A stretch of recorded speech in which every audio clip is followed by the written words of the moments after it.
Welcome to Just Minding My Business Radio, where we are moving at the speed of God, learning what we didn't know we didn't know. I'm your host, Ida Crawford, so grab a pen and paper and get ready for information that you can use.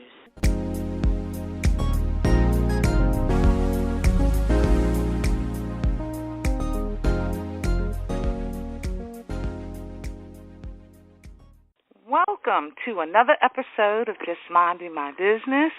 I'm your host, Ida Crawford. And this is your co-host, Ruth Haskins.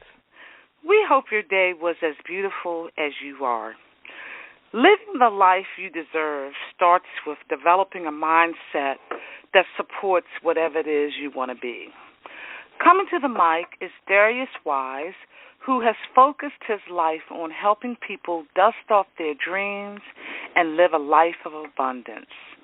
He has a passion for encouraging people to destroy the box they live in and free themselves from the shackles of their mind. Nicknamed the Professor, Darius is a husband and a father of 4 with over 25 years of training experience, where he has trained audiences from local and federal government agencies, private sector companies, middle and high school students to inspiring entrepreneurs. Darius holds a Master Facilitator certification from the Association of Talent Development. Darius is also a Jack Canfield certified trainer and a neuro coach certified in neuro leadership, neuro relationships, and neuro entrepreneurships. Darius is the founder and CEO of WiseDecisions, LLC, an organization that is committed to preparing people to focus on the mindset necessary to face life's challenges.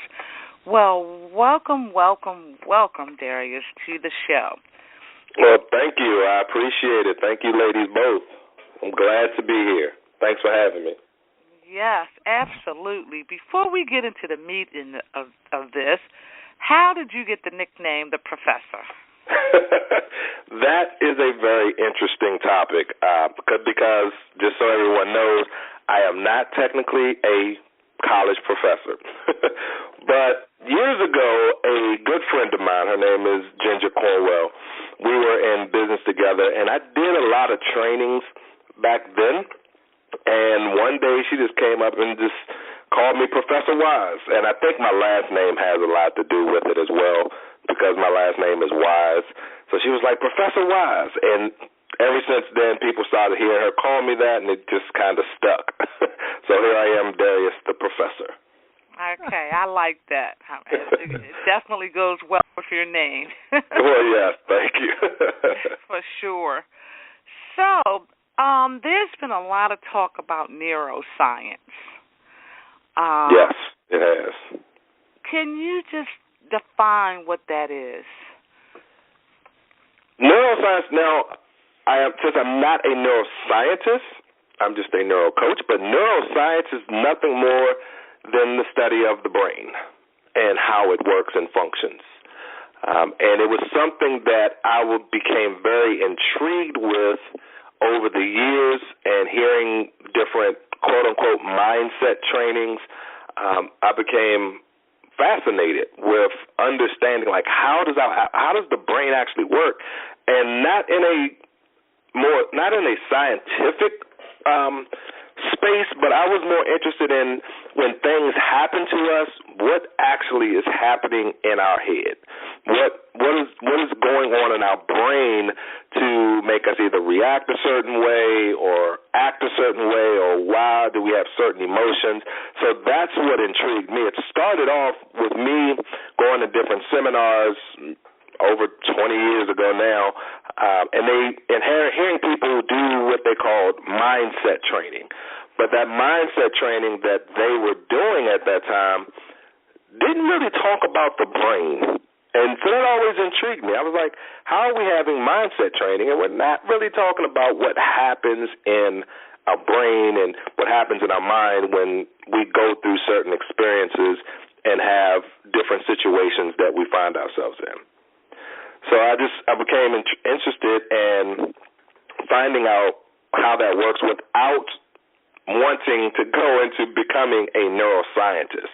I don't want to operate on anybody's brain. I just wanted to know enough about how it works to kind of incorporate that into success principles, if that makes sense to you. It makes very good sense, for sure. Yes, indeed. So, go ahead, Bruce. Okay, along those lines, Professor. Hello. Could you talk a little bit about that? What actually happens to in our brains from your perspective? I know you break that down very well. You have a marvelous book that's called "What Are You Thinking?" And could you explain a little bit to us about what's going on? Well, it's a lot of different things, actually, Ruth. It depends on the situation. But one of the things that I will share this with you, because depending on the situation, your brain is going to function and do different things. But one of the things that I share with people is this one concept that really changed my thinking. In the book, What Are You Thinking? How to Become More Intentional, Deliberate, and Conscious with Your Thoughts, I really break this down. And when I go out and I speak, I really share this, and that this one concept is pretty much kind of sums up how our mind works without all the scientific and medical jargon, right? And that is, our mind is made up of two parts. There's the thinker, and then there's the prover. So the thinker thinks, and the prover proves. So when you are in a situation and you think that you can't do something, you think that you're not capable of making something happen, your brain, your mind has another part called the prover, which its job is to simply prove the thinker right. So we have people that say that they want to have certain things, they want to achieve certain things in life, or a particular event happens, and they have certain thoughts about it. When we have those thoughts, the prover part of our mind has to prove the thinker right. So if you have these thoughts, and most of these things happen unconsciously.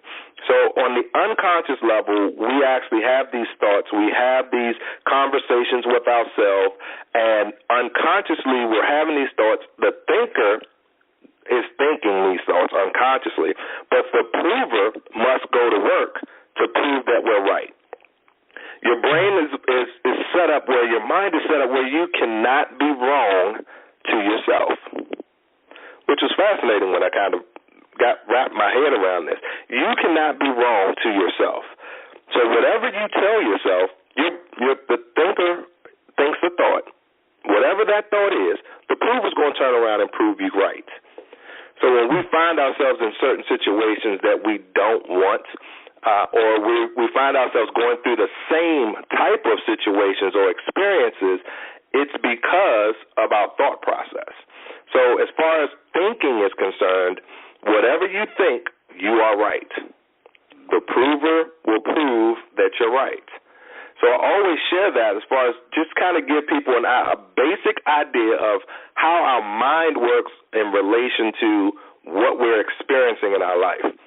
The thinker thinks, the prover proves. And I learned this well over 20 years ago by a gentleman by the name of George Zalicki. And when he broke that down and gave me just that simple concept, it changed my thinking forever. So now I'm very conscious of what I think to myself, what I say out loud. So I'm very aware of the thoughts that I have because now I'm thinking, I'm conscious of the concept that the prover is going to prove me right. So I'm always very conscious about how I think and the thoughts that I have. Now, another concept, kind of get into some technical aspects of the brain, the other thing that we need to be aware of is that there's a portion of the brain called the amygdala. The amygdala is a little almond-shaped portion of the brain, basically right behind the ears. There's one on each side. But your amygdala controls your fight, flight or flee response. So when something happens, you're afraid, or a bus is coming, the amygdala kicks in, and that's what actually gets us. We either get upset, or we run, or we just kind of freeze up. So when there's some type of event that happens that needs us to respond quickly, that is usually caused by the amygdala. The other part of that, so being in control of that, we have the ability to control our amygdala. But if we don't, what happens is if it actually kicks on and we're not consciously controlling how we feel or react, the amygdala will actually take over your prefrontal cortex. Prefrontal cortex is the front portion of your brain. This controls our higher level thinking, our logic. And you cannot be in a state where your amygdala is turned on and think logically. That's why we have people that have been in situations where something happens and they're like, I can't think straight. The reason is because they both can't function at the same time. So if you find yourself having triggers that upset you, or you get in a situation where you're feeling like you can't think, it's the amygdala has what some neuroscientists will call it, hijacked your prefrontal cortex. Now studies say that it usually takes, so when you get upset or you're angry, it usually takes about 16 to 17 minutes for you to actually calm back down enough for your prefrontal cortex to kick back in. So that's why we hear all the time that we need to stop and we need to breathe, because that allows our amygdala to calm down and not take over our prefrontal cortex where we can make logical decisions. That's why it's never good to make a decision in a high emotional state. That's understandable. That I can hear that loud and clear. Very. So let me ask you this. When, we have this fight or flight, we can't think straight because our thinking is clouded. Right. How do we begin to create the habit of controlling our thoughts? Because that's what I'm hearing, that if we're not in control of our thoughts, we can be, especially in where the times in which we live, are high anxiety times. Yes. If we do not control our thoughts, we will be perpetually in a fight, flight, or freeze state. Yes. So what can we do? What can we do? That is a very good question. And that is one of the things that is one of the main keys that I talk about in my book, is learning how to become conscious, first of all, of our thoughts, and then become very intentional and deliberate with those thoughts. When you are, I say that most people operate on what I call autopilot. And this is when they just allow their unconscious mind to do whatever they have been used to doing. The brain itself is lazy. It's wired for negative, and it wants shortcuts. This is the reason why we have habits. The brain wants shortcuts. So it uses about 30% of our body's energy. So it's always looking to have a shortcut so it doesn't have to use as much energy. So with that, we don't technically think about most of the things that we're doing. About 95% of what we do every day is unconscious. Like, we don't actually sit and think about. So when you get up in the morning, go in the bathroom to brush your teeth, you don't think about the actions that you're doing when you're brushing your teeth. It's unconscious. You've created a habit, muscle memory, that actually goes through and does that. One of the ways that you can start to be aware and be more conscious of your thoughts is just with that example of brushing your teeth. If you're right-handed and you get up in the morning, you brush your teeth with your right hand, if you brush your teeth with your left hand, you will actually be more conscious of what you're doing because that's usually a weaker hand. It doesn't feel comfortable. So that will actually get you to kind of think about that process. But also, when thinking about what you think about is another thing that we need to do. We don't think about what we think about. I ask this question all the time in seminars and conferences that I do. When was the last time you thought about what you thought about yesterday? Like, you have these thoughts all the time. We're constantly having thoughts in our head, but we let them go. We don't give them the attention that they actually deserve. And first we need to understand that whatever you think, the prover is going to prove right. So knowing that, if you have a thought and we know that the prover is going to prove that right, I am going to be more aware of the thoughts that I'm having. So that's one of the first things that I would suggest is think about what you think about. Another way that we can go about actually changing or being more conscious of our thoughts is to write down the thoughts that we have. So if you just have a little notepad and you have a thought like, and you write it down. If you go back and look at all those thoughts in the course of a day, you'll see you have some, first of all, very random thoughts, and then some are things that are not even beneficial to you. They're not helping you get to whatever the goal is you have in your life. We have what we call, limited beliefs that create these thoughts about ourselves that are not true. So if we can write down thoughts that you have, be conscious, just think about that. Like, okay, today I'm going to write down the thoughts that I have, even if it's a little small random thought. And then also just think about those thoughts that you're having. And here's another, those are some things that you can do to just kind of consciously become conscious of the thoughts that you have. And controlling them is going to come from first knowing that you have those thoughts. If we don't take the time to understand that we're having these thoughts, we're never going to be able to control them and actually curb the thoughts that we have and kind of make the thoughts that are going to guide us to what it is that we want to accomplish. Okay. Yeah. That was like, that brings a lot. That brings a lot together because, I've been in this coaching arena and coached others, and one of the things that you mentioned is about being conscious and intentional about change. Yes.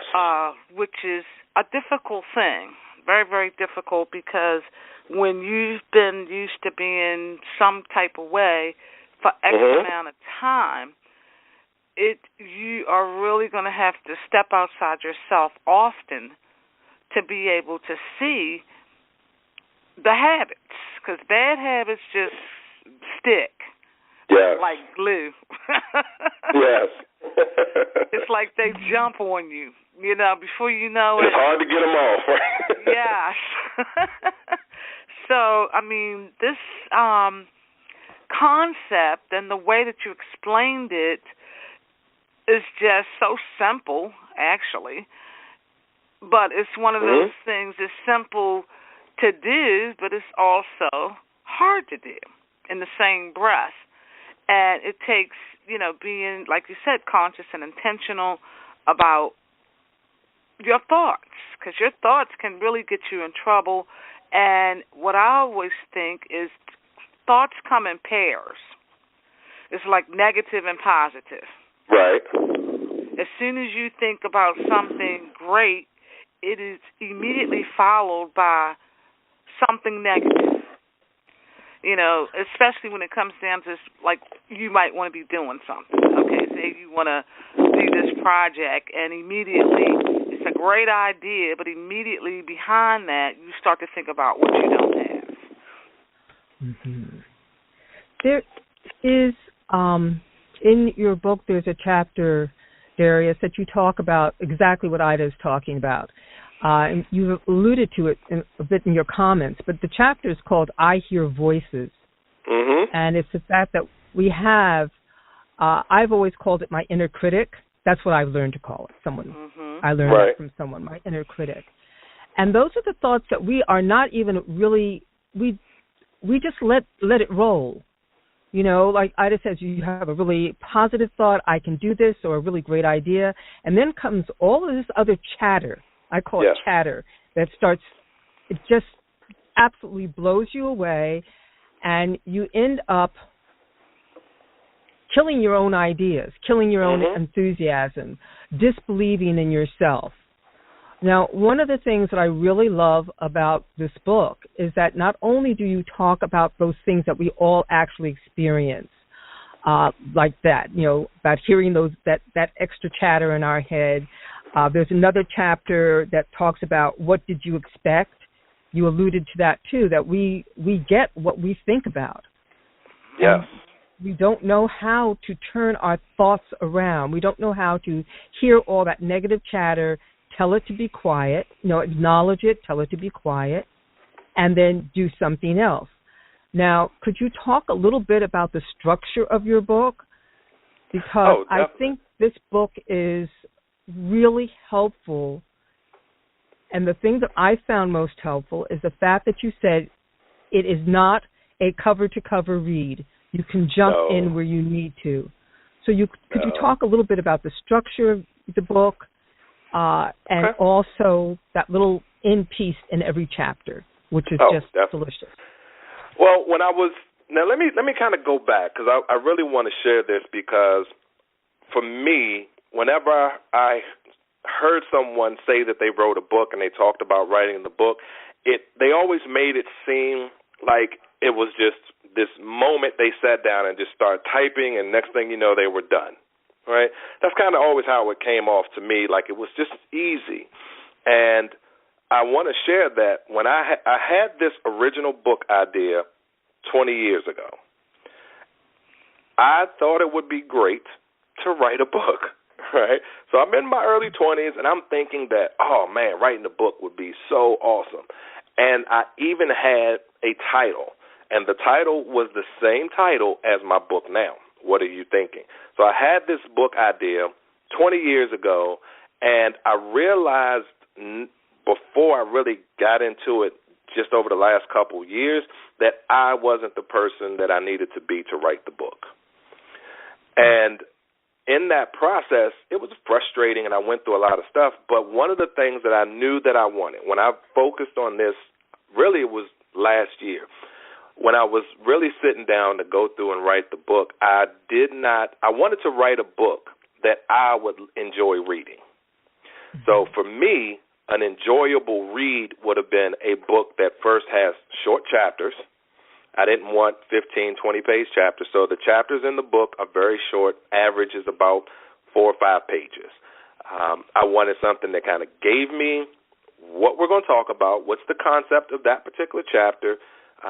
I believe stories sell, and so I wanted to add stories in the book, in each chapter, and then at the end have something where you can walk away with some tangible actions that you can apply immediately to your life to start seeing some changes happen. Now, transformation, we know, doesn't happen overnight, so it's a matter of applying and taking these small steps consistently over time. But I give you, at the end of each chapter, there's a section called What Now?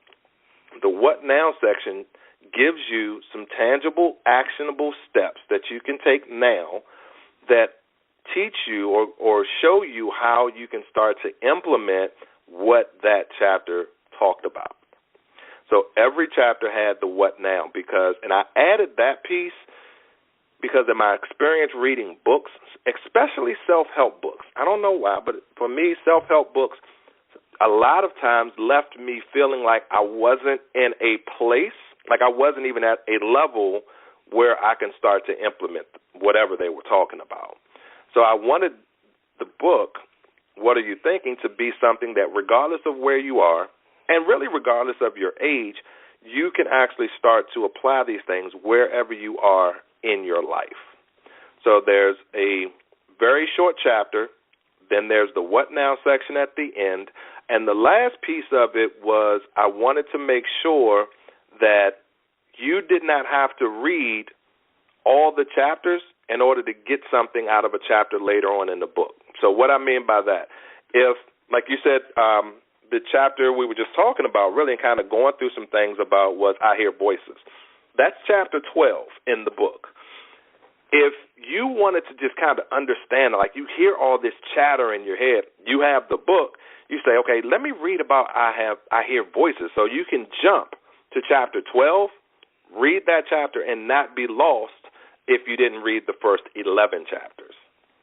So every chapter can be independently read without reading the previous chapters, and that was one of the other things that I wanted to implement. So the three things that I really wanted to put in place: short chapters, I wanted to have actionable, tangible steps that you can actually take at this point wherever you are in your life, and then I wanted to make sure that you didn't have to read a particular chapter to understand another chapter. Well, you certainly accomplished that. Thank you. It's an awesome book. It is really one of those books that I would recommend people to have on their go-to shelf. Yes. And that was the goal, Ruth. I wanted it to be like, this is always on your nightstand, right? Like, I had a day today. And you can pick it up, go to a particular chapter, and it addresses whatever you may have went through that day. Yeah. I think a reference book. Yeah, absolutely. A very good reference book. And I'm looking at something right now in your bio, and perhaps Ida might be able to frame this best, but you talk about WiseDecisions, LLC is an organization committed to preparing people to focus on the mindset necessary to face life's challenges. Yes. Now, we know that mindset is something, it's not new. It's been around since Napoleon Hill, okay? Right. And even before then. But right now, why is mindset so important? And I'm going to codify this and say that it's mindset, I think at one time was thought that it was for a certain group of people. But now it's almost critical for everybody to develop their mindset, because we can't have our minds kind of like out there running loose. Right, like we've been doing. Yes, yeah. So I'd love to hear you and Ida talk about that together, because you're both coaches, you both come from that, and you've seen things that maybe I haven't seen in your coaching business, where you see that when you first meet people, their minds are just like, woohoo! You're like, wait, we've got to corral this. We've got to fence it in a little bit. So if you could just address that for our listening audience, if you can. Oh, definitely. Well, I think one of the things that kind of shines a light on the whole mindset thing now in this time and this age that we're in is that they're finding so many new things about the brain. And with that, it's bringing up a lot of things that we didn't realize. So as scientists and neuroscience scientists, they go through and they find all of these things, find out all these new things about the brain, it sparks conversation.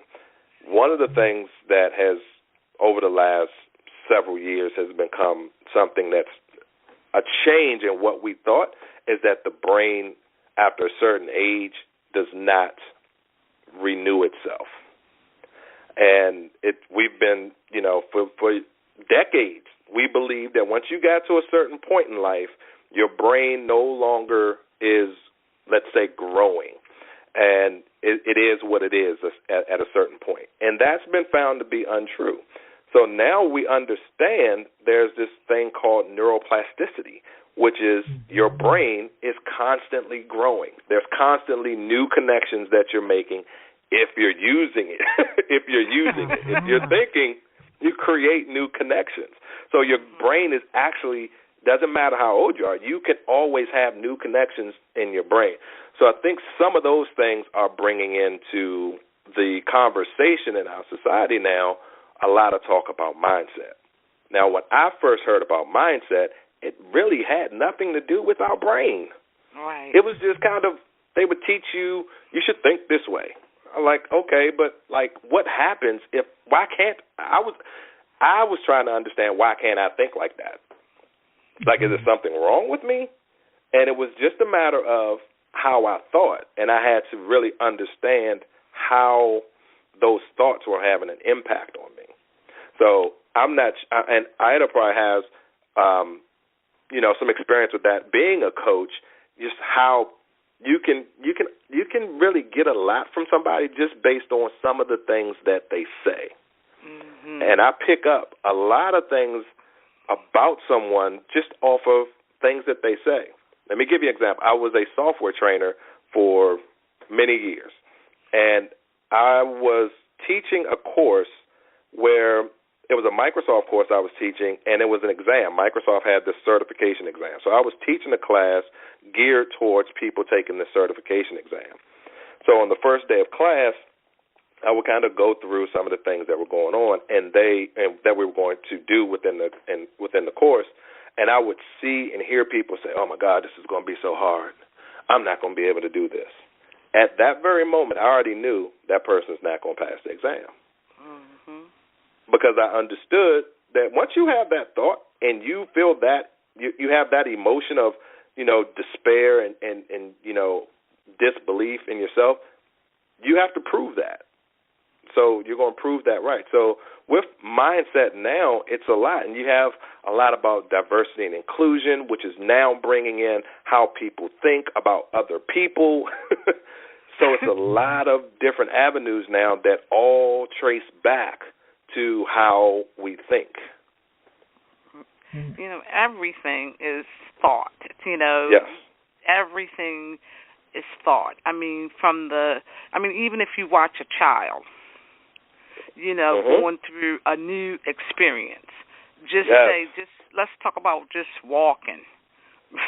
In the beginning, they're afraid, and fear, I think, has a lot to do with the thinking.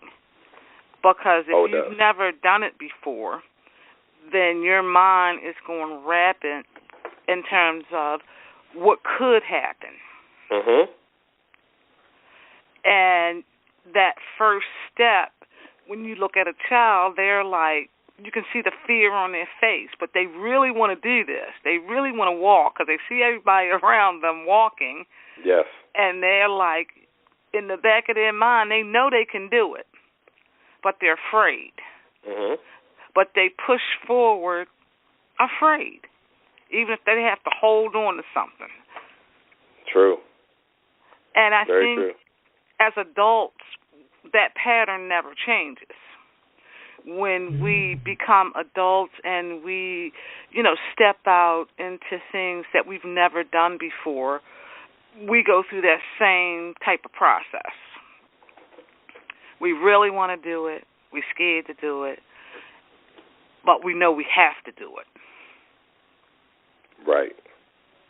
Or sometimes we don't even know if we have to do it. So if we don't have to do it, most people won't do it. Right. And they won't even do it because that fear absolutely. is so great, they won't even step out. And one of the things I believe is a lot of times when you don't talk to other people about it, as humans, we'll let ourselves down with the quickness. Yes, we will. We'll just like you were saying, it's the thinker and the prover. And once the prover kicks in and say, well, you can't do this, and you haven't told anybody about it, whole different thing. Because it's like, okay, the prover said, all right, I can't do this. All right, and then you haven't discussed this with anybody, so you're going to go with the prover in your brain. Yeah, well, whatever you're thinking, the prover's just going to prove that that's right. And one other thing I'll add to that, when we're in a situation where we're doing something new, one of the fears is just the unknown, right? It's not something we have an experience of. So it kind of goes back to what I was saying earlier, where your brain is always looking for a shortcut. That's why we create these habits and things like that. When it's something new and your brain doesn't have anything to go back and correlate it to, or an experience that you've had before where it can pull up how we reacted or responded in the past, that's where we get stuck. And we've been programmed. So our paradigm has been programmed to say, we haven't done this before, so you may not want to do this because you don't know what the outcome's going to be. I love the analogy of the child learning how to walk, and I actually talk about that in the book, actually. That's very good. So we're on the same page there. But I talk about the child learning how to walk, and one of the things that pushes that child is not only is it something they see other people doing and they believe that they can do it, but it's the curiosity. They're curious. Like, I see them move one leg in front of the other, so I'm curious if my legs will work the same way, right? It's the curiosity with children that allow them to not be taken over by the fear.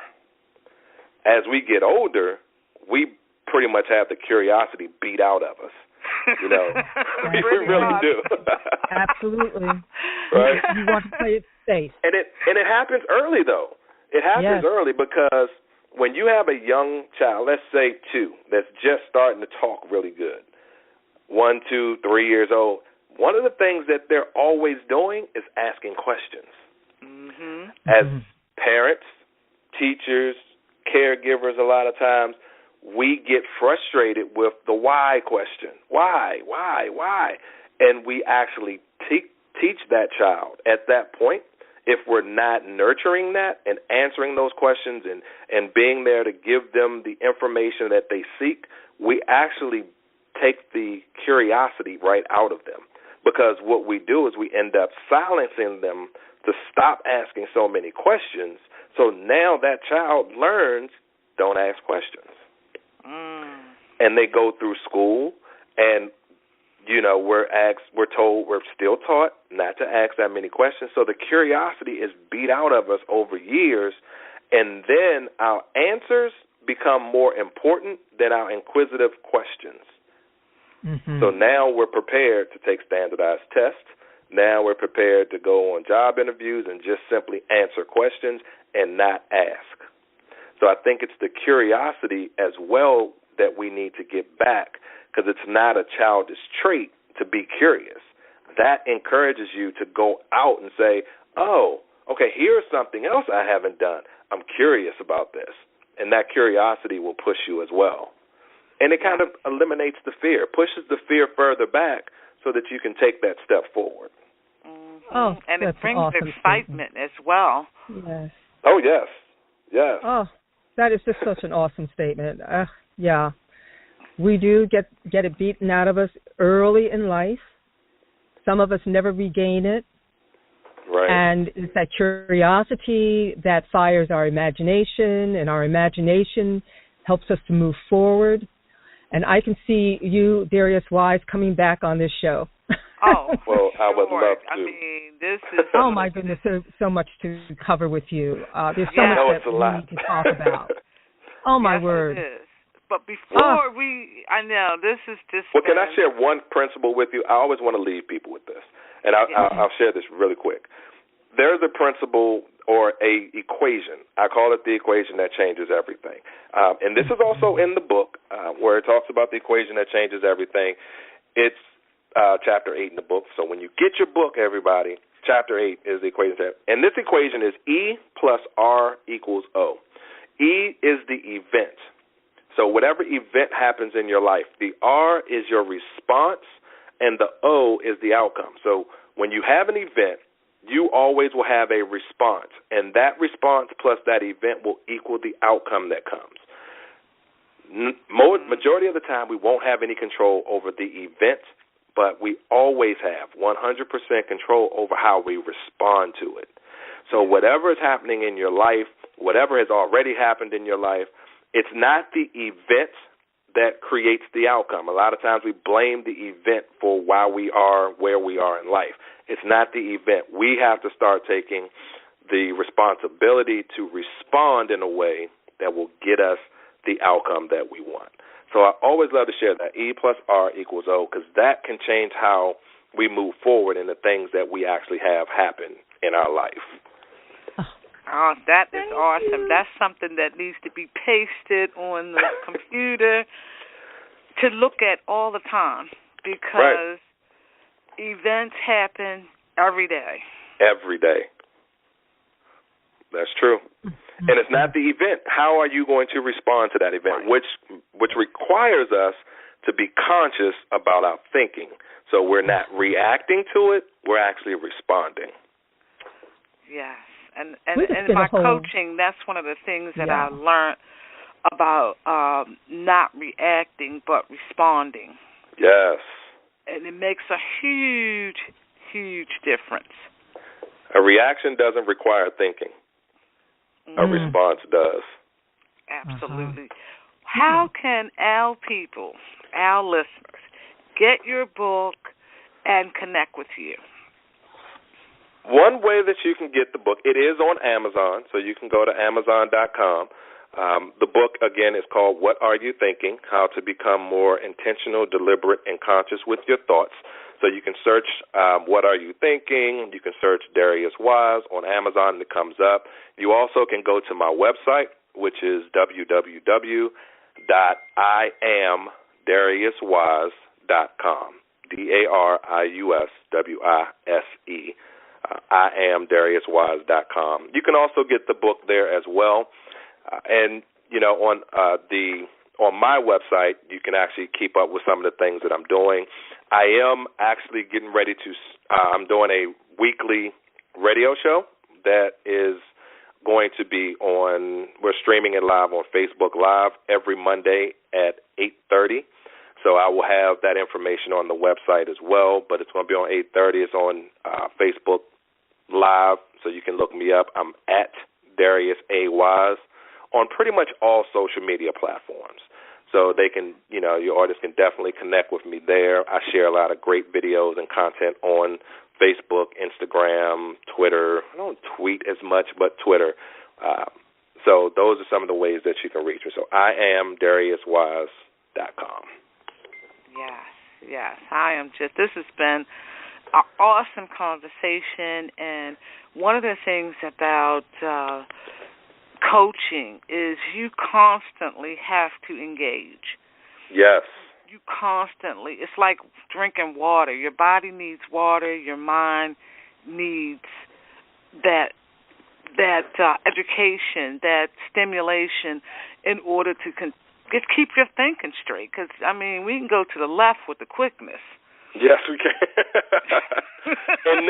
and the crazy part about that is that you won't even realize that you did until you look back like, what? How did I get over here?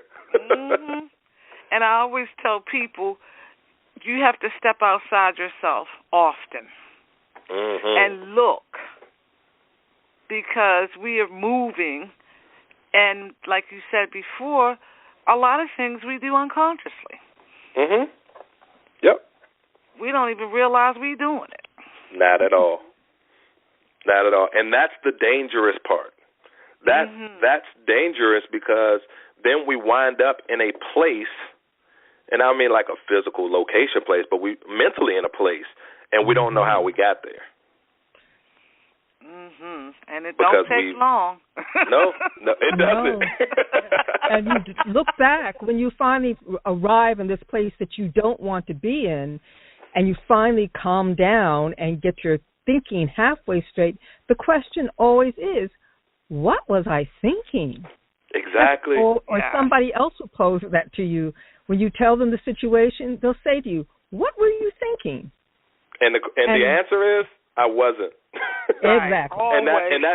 And that's not a knock. And that's the other thing. People think that that's like you're being negative towards them or derogatory towards them. It's not a knock. Like literally, your brain cannot function and you cannot have logical thinking when your amygdala takes over.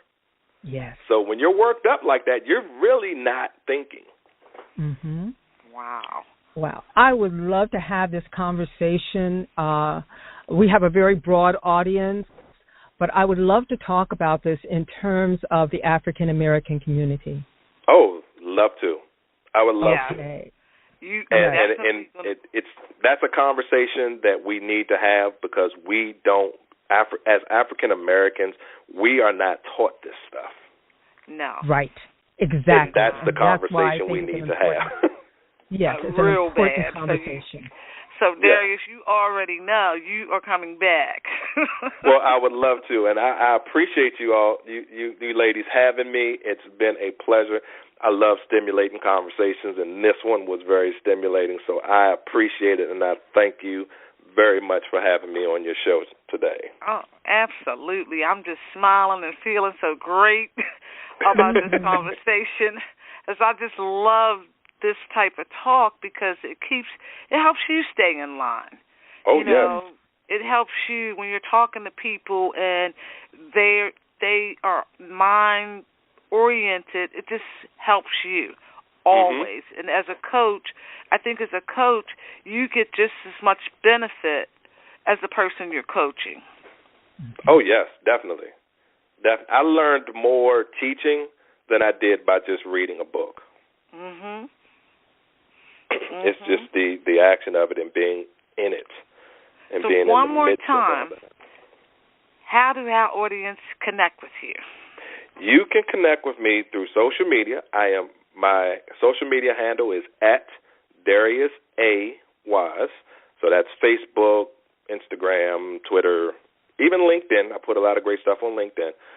You can always go to my website, which is www.IamDariusWise.com, and you can get the book from my website as well, and the book is also on Amazon. Oh, on Amazon, the paperback is on Amazon as well as the ebook. So if you're a Kindle user, you can get it there. If you have any other ebook device, it's also on Barnes & Noble if you want the ebook. So Amazon and IamDariusWise.com. Definitely reach out. And I love to interact, and I love to have these conversations. So any of your audience that are looking to reach out, you can reach me through social media. Oh, my email address is Darius@IamDariusWise.com. Thank you so much, Darius. You have really made my day, and I'm definitely going to, I wrote this down, event plus R equals O. Yeah, so this is going to be a sticky on my computer. Everywhere I need to look at it because, like you said, events happen all day long, every day, and response is going to make a huge difference of how the outcome is going to be. Exactly. It has changed my life. That's how I think about everything. So I don't get too worked up about certain stuff because I know it's really not the event. It's what is my response going to be to that event. But thank you, ladies. I really am thankful. I appreciate this. I'm always happy to share this information because it's just something that we don't get on a regular basis, and they definitely don't teach us in school. Yes, and I think that we need to change that school thing. That's one of my goals. That's a whole other conversation, too. Yes, and we're going to talk about that. Well, thank you again, Darius, and we appreciate you. Thank you, ladies. I appreciate you all. Thanks a lot. Okay, thank you, Darius. Bye-bye. All right. This show is brought to you by the amazing women of a Sister Circle Empowerment Network, ASCEN LLC, where we are never in competition, but always in collaboration, and our valued sponsors. Learn more about our sponsors and their services and membership in a Sister Circle, ASCEN LLC, at www.assistercircle.org. To learn about becoming a sponsor for Just Minding My Business Radio and how our marketing package benefits your company, please visit our website at www.assistercircle.org. Voiceovers by RCH VoiceWorks. Contact slvoiceworks8201@yahoo.com or call 443-620-4115.